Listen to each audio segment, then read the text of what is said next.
संझेवा में उई गाई चटकी तारैया, सुकवाऊ आई भीनु सार जी।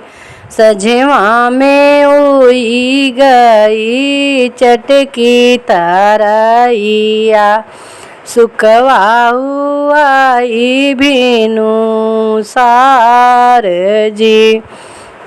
दुल्हायो दुल्हिन चौकी चढ़ी बैठे, पूछे दुल्हिन रानी से बात जी। दुल्हायो दुल्हिन चौकी चढ़ी बैठे, पूछे दुल्हिन रानी से बात जी। तोहरे बबैया घर सोने के कटोरेवा, हम लेबै ओका दहेज जी। तोहरे बबैया घर सोने के कटोरेवा, हम कहीं दई दें दहेज जी।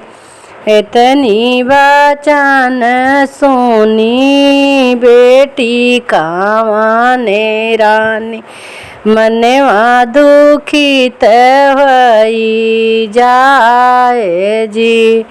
इतनी वचन जब सुनी हो कावने रानी, मनवा दुखित होई जाए जी।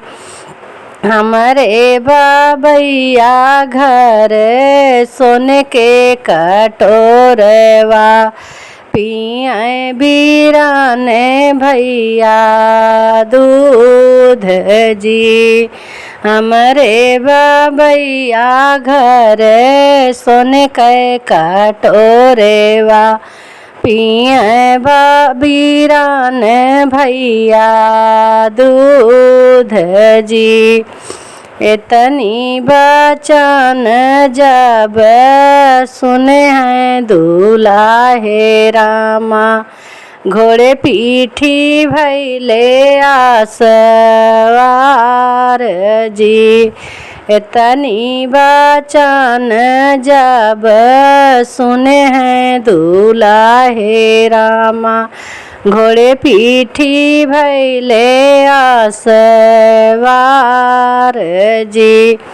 बिहाल रानिया चौक पाई छोड़बै, चला जाबै अपने न देश जी। बिहाल रानिया चौक चढ़ी बैठे, छोड़ी देबै चला जाबै अपने के देश जी। इतनी वचन जब सुने हैं बीराने भैया, घोड़वा के धैले लगाम जी। इतनी वचन जब सुने बीरन भैया, धैले हैं घोड़े के लगाम जी।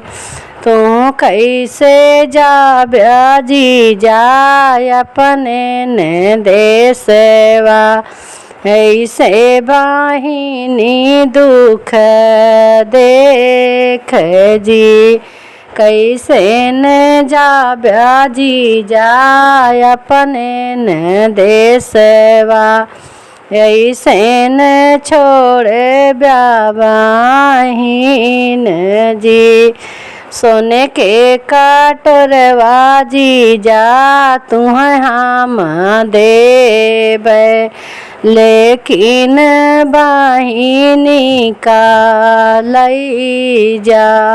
सोने के कटोरवा हम जीजा तुम्हें देबै, बिहाले रानी वालाई जाया जी। इतनी वचन जब सुनी है दुल्हिनी रानी, मनवा में होई गई दुख जी।